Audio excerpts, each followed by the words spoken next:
अस्सलाम वालेकुम। मेरा नाम इमरान जलाली और आप देख रहे हैं मेरा YouTube channel programming with Imran.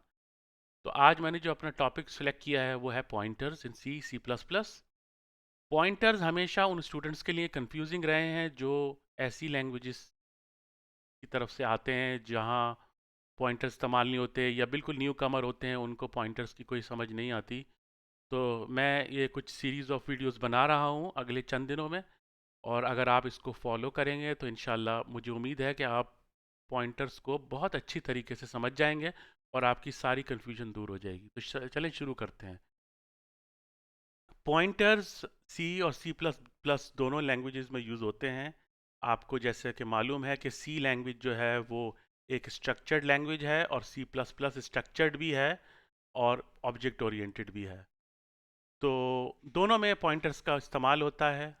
और अगर हम बात करें कि वेरिएबल डिक्लेरेशन की, अब आपने जो सी और सी प्लस प्लस में वेरिएबल डिक्लेरेशन होती है वो ऐसी होती है कि भाई आप एक इंटीजर अगर आप डिक्लेयर करना चाहते हैं तो आप इस तरीके का सेंटेक्स लिखते हैं, int x is equals to 10। तो आपकी मेमोरी के अंदर एक लोकेशन डिफाइन हो जाती है और उसके अंदर वो वैल्यू आ जाती है जो आप असाइन कर रहे हैं। जैसे हमने यहाँ पे एक्स लोकेशन डिफाइन की है मेमोरी के अंदर, और उसके अंदर हमने वैल्यू असाइन कर दी 10। ठीक है। अब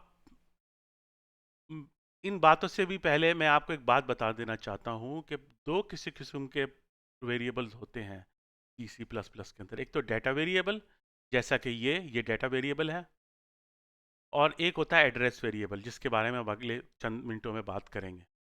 तो ये जो आपके वेरिएबल है ये है आपका डेटा वेरिएबल। तो इसमें आप डेटा स्टोर कर रहे हैं। तो आपने डिफाइन किया integer x is equal to 10, तो फ़ौरन ही आपकी कंप्यूटर मेमोरी के अंदर एक लोकेशन एलोकेट हो जाएगी x के नाम से और उसमें वैल्यू असाइन हो जाएगी 10 के नाम से। अच्छा, आपको जैसे हम मालूम होगा कि इंटीजर जो है वो कंपाइलर में तकरीबन 4 बाइट्स का होता है। 4 बाइट्स, 4 बाइट्स की ऑक्यूपाई करता है। यानी अगर आप 10 स्टोर कर रहे हैं तो वो 4 बाइट्स में स्टोर होगा। लेने फॉर एग्जांपल, मतलब अगर हम 10 स्टोर कर रहे हैं तो ओरिजिनली मेमोरी के अंदर, फ़र्ज़ कर लीजिए ये एड्रेस रियल नहीं है, मैं आपको सिर्फ समझाने के लिए कर रहा हूँ। तो ये इस तरह से होगा 201, 202, 203, 204। तो इसमें ये इन चार लोकेशंस में ये वैल्यू स्टोर हो जाएगी।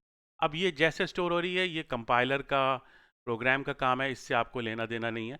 लेकिन मैं आपको यहाँ सिर्फ समझाने के लिए ये बात बता रहा हूँ कि वैसे तो कंपाइलर में ओरिजिनली इंटीजर जो डेटा टाइप है वो 4 बाइट्स ऑक्यूपाई करता है, लेकिन सिर्फ मैं आपको समझाने के लिए 2 बाइट्स ले रहा हूँ ताकि आपको ईजिली समझ में आ जाए। तो ये मैं मिटा देता हूँ। तो बात चली थी कि हमने ये डेटा वेरिएबल डिफाइन कर लिया x इज इक्वल्स टू 10, और वो यहाँ पे हमने लोकेशन में वैल्यू असाइन कर दी। तो फ़र्ज़ कर लीजिए कि आपके पास जो इंटीजर है वो 4 बाइट का नहीं है, सिर्फ 2 बाइट्स। मैं अगेन बताता चलूँ, 4 बाइट का होता है लेकिन मैं यहाँ 2 बाइट का ले रहा हूँ ताकि मुझे ये ज़्यादा मेमोरी एड्रेसेस लिखने की ज़रूरत ना पड़े। तो फ़र्ज़ कीजिए 2 बाइट्स का इंटीजर है, वहाँ पे दो लोकेशन है, 200 एंड 201 लोकेशन है। तो अब उस पे आपने वेरिएबल एक डिफाइन किया x और उसको वैल्यू असाइन कर दी 10। अब एड्रेस वेरिएबल क्या होता है, जैसे मैंने यहाँ पे आपको बताया। ठीक है, एड्रेस वेरिएबल क्या होता है। अब आपने क्या किया, पॉइंटर को डिफाइन करने के लिए आपने लिखा इंटीजर स्टार p। आमतौर पे सी सी प्लस प्लस में एक ट्रेडिशन ये है, एक रिवायत ये रही है कि आप जब भी पॉइंटर को डिफाइन करते हैं तो या तो p लिख देते हैं या PTR लिख देते हैं। वैसे तो कोई कदबंद नहीं है कि आप सिर्फ यही यूज़ करें नाम, आप चाहे तो जैसे मर्जी लिखें, लेकिन कन्वेंशनली हम लोग यही दो चीज़ें इस्तेमाल करते हैं, यही दो नाम इस्तेमाल करते हैं। तो आपने वेरिएबल डिफाइन किया इंटीजर स्टार p। अब मैं आपको बताऊं, ये जो आपका वेरिएबल है जो मैंने बताया था ये तो एक डेटा स्टोर करता है, जैसे आपने 10 स्टोर कर लिया। अब एड्रेस वेरिएबल जो इस टाइप के होते हैं ना, उनके अंदर वैल्यू स्टोर नहीं होती, उसमें किसी और डेटा वेरिएबल की लोकेशन एड्रेस सेव होती है। तो क्या बात समझ में आई? डाटा वेरिएबल हमेशा डाटा स्टोर करते हैं और एड्रेस वेरिएबल हमेशा उस डाटा वेरिएबल का एड्रेस जो है वो स्टोर करते हैं। उनमें अपनी अपनी कोई वैल्यू नहीं होती है, वो एक तरीके का पॉइंटर कहलाता है।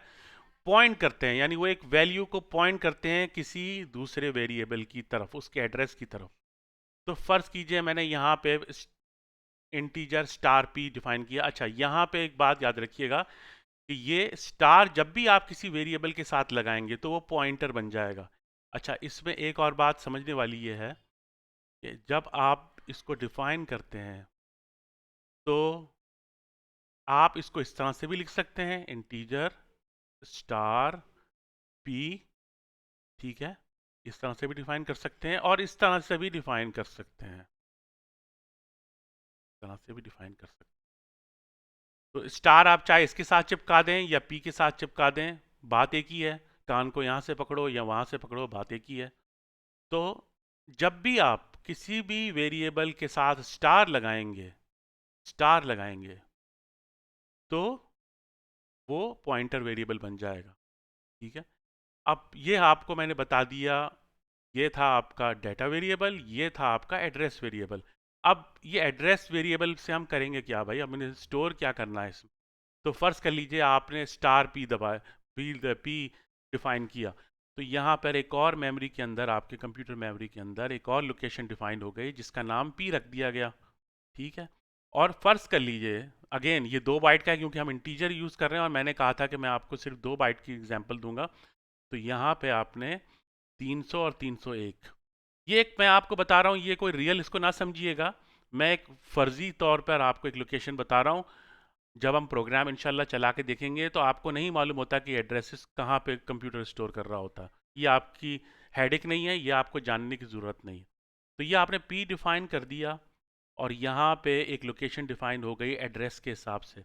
अब इस एड्रेस में हो गया क्या, इस सवाल ये पैदा होता है इसके अंदर है क्या वैल्यू। तो जब हमने ये डिक्लेयर ये लाइन डिफाइन की ना, हमने कहा integer star p equals to n%x, तो क्या हुआ, इस मेमोरी लोकेशन, इस वेरिएबल का जो लोकेशन है, जो लोकेशन एड्रेस है, वो इस पॉइंटर के अंदर आ गया। तो यहाँ पर हमारे पास लोकेशन क्या थी, 200, ठीक है। तो यहाँ क्या आ गया, 200, ठीक है। तो जब हमने ये वाली डिक्लेरेशन दी p इक्वल्स टू n(x), तो n% डालने से क्या होता है कि उस वेरिएबल का जो आपने यहाँ डिफाइन किया है उसका एड्रेस इस पॉइंटर में सेव हो जाता है, ठीक है। तो ये जो एड्रेस, ये जो वेरिएबल है, इसमें कोई और वैल्यू हमने नहीं डाली, हमने सिर्फ ये कहा कि भाई x एक वेरिएबल है, फिर p एक वेरिएबल है और p के अंदर पड़ा हुआ है एड्रेस x का। तो ये आपने ये वैल्यू यहाँ से असाइन कर, यहाँ से लेके इस वाले वेरिएबल का एड्रेस लिया जो कि 200 है और वह ये आपने इस वेरिएबल के पॉइंटर के अंदर असाइन कर दिया, ठीक है। यहाँ तक मेरे ख्याल में आपको बात समझ में आ गई, कोई कंफ्यूजन वाली बात नहीं है। अब हर लोकेशन का मैंने आपको कहा था कि एक एड्रेस होता है, जैसे इसका 200 201 है, इसी तरीके से इसका 300 एंड 301 है। अगेन मैं बताता चलूँ, ये फर्जी एड्रेसेस हैं ये दोनों, ओरिजिनली ये नंबर आपको जानने की ज़रूरत नहीं है, लेकिन ये सिर्फ यहाँ पे आपको समझाने के लिए मैं एक एड्रेस दे रहा हूँ। तो आपने पहले एक वेरिएबल डिफाइन किया, फिर दूसरा एक पॉइंटर वेरिएबल डिफाइन किया, फिर पॉइंटर के वेरिएबल को आपने दे दिया कि पॉइंटर, इस पॉइंटर वेरिएबल के अंदर m%x यानी x का एड्रेस पड़ा हुआ है, ठीक है। तो यहाँ पे आपने वैल्यू स्टोर कर दी 200, ठीक है। तो अब फर्ज कीजिए मैं यहाँ पे सी आउट लिखता हूँ, अभी हम प्रोग्राम की तरफ भी जाएंगे शॉर्टली, तो क्विकली आप ये जान लीजिए कि सी आउट लेस देन x मैं प्रिंट करता हूँ स्क्रीन के ऊपर।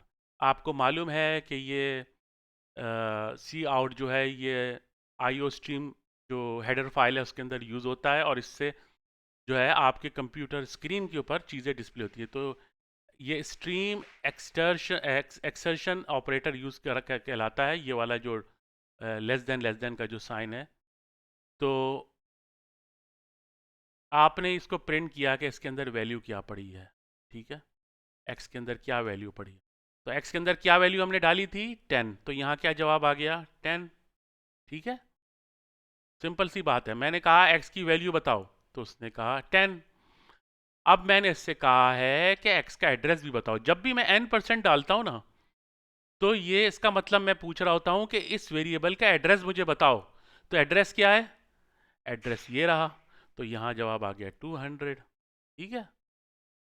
अब मैंने कहा सी आउट पी, तो पी के अंदर क्या पड़ा हुआ था, मैंने आपको बताया था पी जो है एक पॉइंटर वेरिएबल है, उसके अंदर कोई और वैल्यू असाइन नहीं होती, उसके अंदर एक और वेरिएबल का एड्रेस होता है। तो हमने यहाँ क्या स्टोर किया था, इस तरह से क्या स्टोर किया था 200, तो यहाँ पर भी 200 आ गया, ठीक है। तो यहाँ पे क्या वैल्यू इसको कर रहा है, ये पॉइंटर जो है ये इसके एड्रेस को पॉइंट कर रहा है, तो इसका एड्रेस क्या है 200, ठीक है। तो उसके बाद आपने इस जो ये पॉइंटर जो बनाया था इसका भी तो कोई लोकेशन होगी ना, ये लोकेशन है इसकी 300 एंड 301। तो यहाँ जब आपने n% p दिया तो यहाँ पे आ गया आपके वैल्यू 300, ठीक है। अच्छा, उसके बाद कुछ बात ज़रा ध्यान दीजिएगा, यहाँ पे मैंने इसको प्रिंट कराया स्टार p, तो ये मैं करा रहा हूँ D referencing of the pointer variable. तो मैं इससे ये इनडायरेक्टली कह रहा हूँ कि आप P की लोकेशन पे जाओ और वो जिस जगह को पॉइंट कर रहा हो वहां पे मुझे वहां की वैल्यू दे दो। तो ये P आपने यहाँ डिफाइन किया था, उसकी लोकेशन में आपने डाल दिया था 200। अब ये स्टार P होने से क्या होता है कि ये 200 की लोकेशन पे जाएगा और वहां जो वैल्यू स्टोर हुई हुई है 10 वो डिस्प्ले करा देगा, ठीक है। तो ये इस तरीके से पॉइंटर्स काम करते हैं। और ये मैं आपको क्विकली जल्दी से बता दूं, यहाँ आपने दिया x, 10 वैल्यू डिस्प्ले हो गई यहाँ पे जो 10 वैल्यू थी। फिर आपने कहा एड्रेस ऑफ x, तो एड्रेस ऑफ x क्या है आपके पास, ये 200, ठीक है। अच्छा, उसके बाद यहाँ पे आपने कहा p में क्या वैल्यू पड़ी हुई है, p में x का एड्रेस पड़ा हुआ है, तो 200 वैल्यू आ गई, ठीक है। अब मैंने कहा p का भी तो कोई एड्रेस होगा, p का एड्रेस बता दो भाई, तो ये 300 आ गया, यहाँ पे 300 आ गया, ठीक है। अब मैंने उससे कहा कि p के ऊपर जो पॉइंटर वेरिएबल है वो जिस वेरिएबल को पॉइंट कर रहा है उसकी मुझे वैल्यू बताओ। तो यहाँ वैल्यू स्टोर हुई हुई थी 200, तो जब मैंने स्टार p किया तो उसने यहाँ आके इस लोकेशन पे गया और वहाँ से मुझे वैल्यू असाइन कर दी 10। अब देखें, बहुत सारी लैंग्वेजेस जैसे जावा है, पाइथन है, सी शार्प है, आजकल की ज़्यादातर मॉडर्न लैंग्वेजेस के अंदर एक्सेप्ट फ्यू पॉइंटर्स का कॉन्सेप्ट ख़त्म कर दिया गया है। अब पॉइंटर्स को समझ लीजिए, पॉइंटर्स होते क्या हैं, किस तरीके से कंप्यूटर में काम, कंप्यूटर की मेमोरी में काम करते हैं। अब आपका जैसे आपकी ये कंप्यूटर मेमोरी है, ठीक है? इसके 3 सेक्शन होते हैं हमेशा, हमेशा कंप्यूटर मेमोरी के 3, ये है हीप, और ये होता है स्टैक सेक्शन, ये होता है कोड सेक्शन, ठीक है। हमेशा हर प्रोग्राम के लिए 3 सेक्शन यूज करता है, ठीक है। ये जो मेमोरी है स्टैक का जो हिस्सा है, ये आपका प्रोग्राम डायरेक्टली एक्सेस कर सकता है, ठीक है। यहाँ पे जो जैसे आपने यहाँ पे ये वेरिएबल बनाया x, तो ये वेरिएबल की जो x की वैल्यू है ये बेसिकली बनी किधर, स्टैक के सेक्शन में, ठीक है। यहाँ मैं वैल्यू दे देता हूँ 10। तो यहाँ पे जो मैंने integer x is equal to 10 define किया था ये स्टैक के सेक्शन में बन गई, ठीक है। अब आप हीप का सेक्शन जानेंगे कि भाई हीप, अब पहले होता था कि भाई,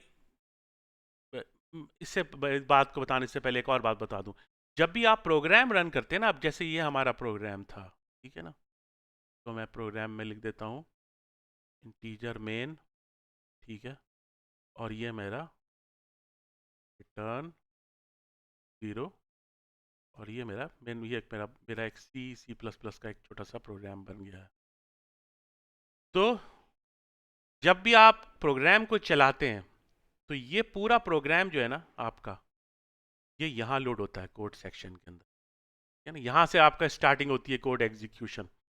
कंप्यूटर क्या करता है, आपके कोड सेक्शन की मेमोरी एरिया के अंदर आपके प्रोग्राम को डंप कर देता है, उठा के यहाँ डाल दिया, और यहाँ से एग्जीक्यूट करना शुरू करता है। यहाँ से आप एग्जीक्यूट, ये प्रोग्राम इसने यहाँ डाला कंप्यूटर ने अपनी मेमोरी के कोड सेक्शन की मेमोरी के सेक्शन के अंदर, फिर वहाँ से जो भी आप वेरिएबल डिफाइन करते हैं वो यहाँ डिफाइन होते हैं। जो भी आप वेरिएबल डिफाइन करते हैं स्टैक के अंदर होते हैं हमेशा। अब आप पूछेंगे ये हीप क्या है सर, हीप के क्या मायने होते हैं? हीप कंप्यूटर की कॉमन मेमोरी एरिया होती है। यानी अब अगर आपका कंप्यूटर जैसे है उसमें बहुत सारी चीज़ें चल रही हैं, उसमें ऑपरेटिंग सिस्टम भी चल रहा है आपका, उसमें बैकग्राउंड में बहुत सारी सर्विसेज चल रही हैं, बहुत सारे प्रोग्राम चल रहे हैं, तो वो ये इलाका कहलाता है जहाँ पे कॉमन आपकी चीज़ें एग्जीक्यूट हो रही होती हैं। ठीक है। अच्छा, एक बात याद रखिएगा कि सी प्लस प्लस के अंदर आप डायरेक्टली स्टैक को तो एक्सेस कर सकते हैं, लेकिन कोड सेक्शन डायरेक्टली हीप को एक्सेस नहीं कर सकता। उसकी वजह क्या है? अब आप पूछेंगे सर ये वजह क्या है, डायरेक्टली क्यों एक्सेस नहीं किया जा सकता? हीप इसलिए नहीं एक्सेस किया जा सकता क्योंकि हीप के अंदर ऑपरेटिंग सिस्टम ऑटोमेटिकली बहुत सारी मेमोरी को एलोकेट कर रहा होता है। बहुत सारे प्रोग्राम, फॉर एग्जांपल ओएस, यहाँ ऑपरेटिंग सिस्टम यहाँ कोई मेमोरी यूज़ कर रहा है, कुछ यहाँ यूज़ कर रहा है, कुछ यहाँ यूज़ कर रहा है, कुछ यहाँ यूज़ कर रहा है। तो आप डायरेक्टली अगर यहाँ आएंगे तो यहाँ आप छेड़छाड़ अगर करेंगे, फॉर एग्जांपल मैंने इसके छेड़ दिया सी प्रोग्राम के ज़रिए, तो मेरा प्रोग्राम जो है कंप्यूटर एबनॉर्मल बिहेव करेगा, प्रोग्राम मेरा क्रैश भी हो सकता है। तो डायरेक्टली हीप को एक्सेस नहीं किया जा सकता। हमेशा हीप को एक्सेस करने के लिए आपको पॉइंटर्स का सहारा लेना पड़ता है सी प्लस प्लस के अंदर। तो आप जो भी वेरिएबल बनाएं, चाहे वो पॉइंटर बनाएं, चाहे वो आप डेटा वेरिएबल बनाएं, वो सारे डिफाइन यहीं होते हैं। अब फर्ज करिए आप पॉइंटर्स के बारे में पूछेंगे कि सर पॉइंटर्स जो हैं वो कैसे डिफाइन होते हैं, तो होता ये है कि मैं ज़रा इसको मिटा देता हूँ। होता ये है कि आपने यहाँ डिफाइन किया, आपने अपने प्रोग्राम के अंदर, ज़रा इसे भी मिटा दूँ जल्दी से, आपके अंदर आपने यहाँ अपने प्रोग्राम के अंदर एक चीज़ डिफाइन की, वेरिएबल डिफाइन किया एक्स। यहाँ उसने, जब आपने प्रोग्राम रन किया तो यह कंप्यूटर ने अपनी कोड सेक्शन की मेमोरी के अंदर पूरा प्रोग्राम ये लोड कर लिया, और फिर आपने ये डिफाइन किया एक्स। तो एक्स इज इक्वल्स टू 10। ठीक है, x is equal to 10 define हो गया स्टैक के अंदर। ठीक है। अब मैं जब स्टार पी करता हूं ना, तो होता क्या है, मैं यहाँ पॉइंटर्स क्यों यूज होते हैं? पॉइंटर्स यूज होते हैं आपकी हीप की मेमोरी को एक्सेस करने के लिए, पॉइंटर्स इस्तेमाल होते हैं। अब यहाँ मैंने फॉर एग्जांपल कोड सेक्शन में दिया था स्टार पी, तो यहाँ वो एक वेरिएबल बनाएगा पी, ठीक है, पी के नाम से, और यहाँ आप अपने जो वेरिएबल है जैसे पी है, तो पी इसे डायरेक्ट करेगा, और यहाँ से आपका डाटा यहाँ यहाँ एक्चुअली स्टोर हुआ है। ठीक है ना, यहाँ कोई चीज़ स्टोर हुई हुई है हीप के अंदर, जिसको आप डायरेक्टली एक्सेस नहीं कर सकते, आप पॉइंटर के ज़रिए उसको एक्सेस कर रहे हैं हीप को। तो हीप के ज़रिए आप एरेज स्टोर करते हैं, बहुत सारी चीज़ें। अच्छा, एक और बात का मैं आपको बताता चलूँ कि कंप्यूटर की मेमोरी के अंदर हीप को तो एक्सेस करने का तरीका है ही कि आप पॉइंटर से ही एक्सेस करेंगे। इसके अलावा पॉइंटर के और बहुत सारे इस्तेमाल हैं। अब जैसे आपका कीबोर्ड है, ठीक है ना, आपका कीबोर्ड है, ये भी पॉइंटर से इस्तेमाल होता है। आपका मॉनिटर है, माउस है, ये भी पॉइंटर से इस्तेमाल होता है। आपका आपका मॉनिटर है, ये भी पॉइंटर से इस्तेमाल होता है। अब फ़र्ज़ कर लीजिए आपकी हार्ड डिस्क के अंदर एक फ़ाइल पड़ी हुई है, ठीक है ना, ये आपकी जैसे हार्ड डिस्क है, यहाँ पे एक फ़ाइल पड़ी हुई है, ठीक है। अब आपको इसको एक्सेस करना है तो उसके लिए भी पॉइंटर का इस्तेमाल होता है। ठीक है। सारी जो कंप्यूटर से अटैच डिवाइसेस है, जैसे कोई नेटवर्क है, फॉर एग्जांपल कोई नेटवर्क दूसरा कंप्यूटर कनेक्ट हुआ हुआ है, तो अब आप उसको कैसे, एक प्रोग्राम कैसे एक्सेस करेगा? पॉइंटर्स के जरिए। तो हर चीज़ का एक पॉइंटर होता है जिसके ज़रिए आप उसे एक्सेस कर रहे होते हैं। अब जैसे ये है, देखें, ये आपका सी आउट जो है ये डिस्प्ले करता है आपकी स्क्रीन पे, आपको तो पता है। तो सी आउट इंटरनली एक पॉइंटर यूज़ कर रहा है जो आपके मॉनिटर पे डिस्प्ले करती है वैल्यू को। अभी आपको ये जानने की ज़रूरत नहीं कि वो ये कैसे कर रहा है, लेकिन सिर्फ इतना जान लीजिए कि सी आउट का जो फंक्शन है वो आपका स्टोर कर रहा, वो आपका डिस्प्ले करा रहा है मॉनिटर के ऊपर आपकी वैल्यूज़ को, आपके स्ट्रिंग्स को, आपके प्रोग्राम के आउटपुट को पॉइंटर्स के ज़रिए। तो हर चीज़ पॉइंटर से एक्सेस होती है, चाहे वो फाइल हो, चाहे वो नेटवर्क हो, चाहे वो कीबोर्ड हो, माउस हो, मॉनिटर हो, जो भी चीज़ आपकी, स्कैनर हो, ठीक है। कोई भी चीज़ बगैर पॉइंटर के एक्सेस नहीं की जा सकती। उसका एक एड्रेस होता है, हर पॉइंटर का एक एड्रेस होता है, हर डिवाइस का एक एड्रेस होता है, हर फाइल का एक एड्रेस होता है, हर नेटवर्क कनेक्शन का एक एड्रेस होता है। कंप्यूटर हमेशा एड्रेसेस के ज़रिए समझते हैं चीज़ों को। कंप्यूटर डायरेक्टली किसी को नहीं समझते। भाई एक चीज़ मैंने अटैच कर दी, तो अब वो कैसे पता लगेगा कि उसको वो कहाँ है? तो हीप के जरिए, हीप का जो मैंने आपको बताया, आप डायरेक्टली एक्सेस करते हैं पॉइंटर से। पॉइंटर्स की मदद से आप हीप की मेमोरी को एक्सेस कर सकते हैं, आप मॉनिटर को एक्सेस कर सकते हैं, माउस को एक्सेस कर सकते हैं, कीबोर्ड को एक्सेस कर सकते हैं, फाइल को कर सकते हैं, नेटवर्क को कर सकते हैं, स्कैनर, इस तरह की जो भी डिवाइसेस जो आप यूज़ कर रहे हैं वो सारी की सारी पॉइंटर्स के ज़रिए होती हैं। अब हम सभी ने प्रोग्राम की तरफ चलेंगे। ये तो मैंने आपको बता दिया कि हम पॉइंटर्स क्यों यूज़ करते हैं। पॉइंटर्स बेसिकली मदद करते हैं आपको डायरेक्टली किसी चीज़ को एक्सेस करने में, तो उससे आपके प्रोग्राम की परफॉर्मेंस अच्छी हो जाती है। और आप पॉइंटर्स की मदद से ही हमेशा सिस्टम प्रोग्रामिंग करते हैं। कोई भी सिस्टम प्रोग्रामिंग बगैर पॉइंटर्स के मुमकिन ही नहीं है। इसीलिए हमेशा सिस्टम प्रोग्रामिंग के लिए हमेशा सी और सी प्लस प्लस को ही यूज़ किया जाता है। जबकि इसके बरक्स अगर देखा जाए कि जावा के अंदर और सी शार्प के अंदर पॉइंटर्स नहीं है, ठीक है, तो यहाँ आप सिस्टम प्रोग्रामिंग नहीं कर सकते। यहाँ आप सिस्टम प्रोग्रामिंग नहीं कर सकते। तो जावा और सी शार्प के ज़रिए आप सिस्टम प्रोग्रामिंग नहीं कर सकते, सिर्फ एप्लीकेशन प्रोग्रामिंग कर सकते हैं, ठीक है। और हमेशा जो आपकी स्टैक मेमोरी होती है ना, आपकी जो स्टैक मेमोरी होती है, वो हमेशा से कंप्यूटर प्रोग्राम खुद ही मैनेज कर रहा होता है, आपका सी प्लस प्लस प्रोग्राम। और जब आप एग्जिट करते हैं तो ये मेमोरी का एरिया ऑटोमेटिकली क्लीन हो जाता है, ठीक है। ये मेमोरी का एरिया अपने आप क्लीन हो जाता है, लेकिन हीप क्लियर नहीं होती। हीप को आपको मैनुअली क्लियर करना पड़ेगा। इसके बारे में आपको मैं ज़्यादा बताऊंगा, बाद में बताऊंगा। तो अभी आपको समझ में आ गई कि पॉइंटर जो है वो सी सी प्लस प्लस में यूज़ होते हैं। दो किस्म के वेरिएबल होते हैं, एक डाटा वेरिएबल, एक एड्रेस वेरिएबल, ठीक है। डाटा वेरिएबल में आप नॉर्मली वैल्यू स्टोर करते हैं।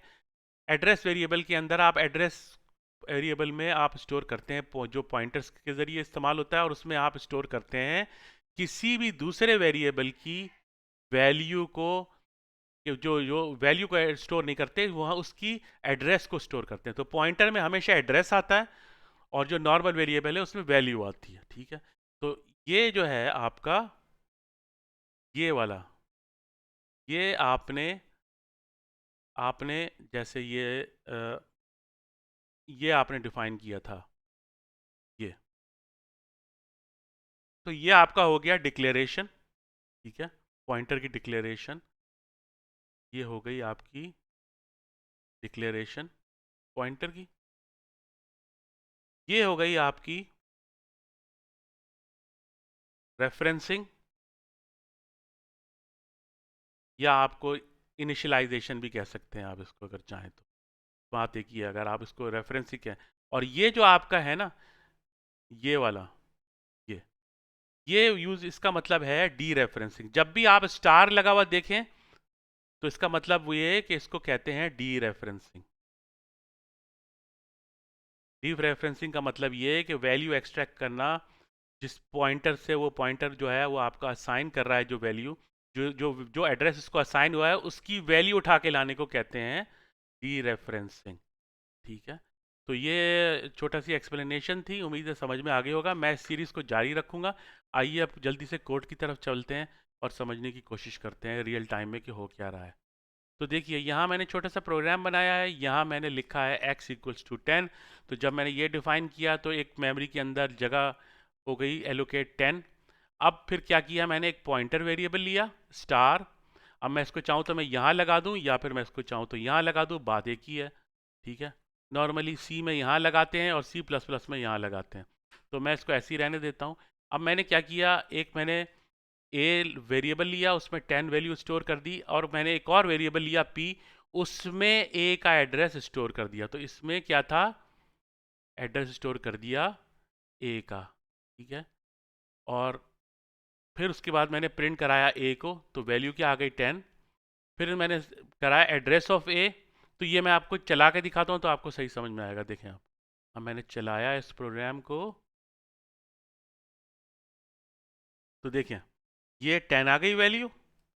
उसके बाद जब मैंने कहा एड्रेस ऑफ ए को प्रिंट करो, यानी इसका एड्रेस, इस मेमोरी लोकेशन का एड्रेस, तो इसका एड्रेस ये है। यहाँ हेक्सा वैल्यू में होती है कंप्यूटर, क्योंकि हेक्सा वैल्यू अगर मैं बाइनरी में लिखूंगा तो वो बहुत बड़ी हो जाएगी वैल्यू। तो उसने हेक्सा एक छोटी सी वैल्यू दे दी कि इस ए का जो एड्रेस है ना वो ये है, यहाँ एड्रेस होता है, ठीक है। मैंने स्लाइड में आपको फर्जी लोकेशन बताई थी, लेकिन ये रियल टाइम लोकेशन है। अच्छा, ये हमेशा चेंज होती रहती हैं, ये कभी भी एक नहीं रहती, ठीक है। आप जब भी प्रोग्राम दोबारा चलाएंगे तो वो कहीं और मेमोरी जो है वो स्टोर हो जाएगी। तो आपको इंटीजर आपने यहाँ डिफाइन किया पी, यहाँ से आपने वैल्यू जो है एड्रेस उसकी वो यहाँ दे दी, ठीक है। क्या ए पी के अंदर आपने स्टोर कर दिया ए। तो मैंने जब यहाँ पे मैंने प्रिंट किया सी आउट पी, पी की वैल्यू बताओ, तो पी में क्या पड़ा हुआ है, पी में पड़ा हुआ है इसका एड्रेस। तो देख लीजिए ये एड्रेस डिस्प्ले हो गया, ठीक है। अब मैं कह रहा हूँ भाई जो पी का है वो भी तो एड्रेस बता दो, पी भी तो कहीं स्टोर हुआ हुआ है ना मेमोरी में, तो उसका एड्रेस बताओ मुझे क्या है।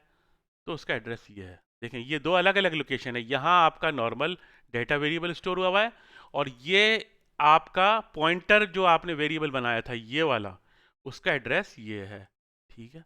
अब मैं यहाँ पे क्या कर रहा हूँ, डी रेफरेंसिंग कर रहा हूँ P star P. Star P का मतलब ये कि पी के पॉइंटर पे जाओ, और वहाँ जो चीज़ स्टोर हुई हुई है वो जिस जिस वेरिएबल को पॉइंट कर रहा है वहाँ जो वैल्यू स्टोर हुई है उसको मुझे बताओ। तो स्टार पी का मतलब क्या हुआ, यहाँ से उठा वो गया इधर ए की लोकेशन पे गया, और ए लोकेशन पे जो वैल्यू पड़ी हुई थी वो हमें मिल गई 10, ठीक है। तो समझ में, उम्मीद है समझ में आ गया होगा आपके। ये कोई इतना मुश्किल कॉन्सेप्ट नहीं है। इंशाल्लाह आइंदा भी अपनी इस सीरीज़ को मैं जारी रखूँगा ताकि आपको पॉइंटर्स का तो कॉन्सेप्ट क्लियर हो सके। तो ये आपका था डेटा वेरिएबल, ये था आपका पॉइंटर वेरिएबल, ये था आपका ए जो वैल्यू थी, यहाँ आपने दिया एड्रेस ऑफ ए, ठीक है। यहाँ आपने पी को डिफाइन किया, पी में क्या पड़ा हुआ था, पड़ा हुआ था एड्रेस, पड़ा हुआ था ए का। अब पी का भी कोई एड्रेस होगा वो आपने डिस्प्ले करा दिया, और जब भी आपने स्टार कभी भी लगाते हैं यहाँ पे, तो इसका मतलब होता है कि जो उस लोकेशन, जो इस लोकेशन, जो पी पॉइंटर जो है जिस लोकेशन को पॉइंट कर रहा है उधर जाओ, और वहाँ से जो वैल्यू है वो उठा के मुझे ला के दो। तो ये छोटा सा प्रोग्राम है, उम्मीद है समझ में आ गया होगा।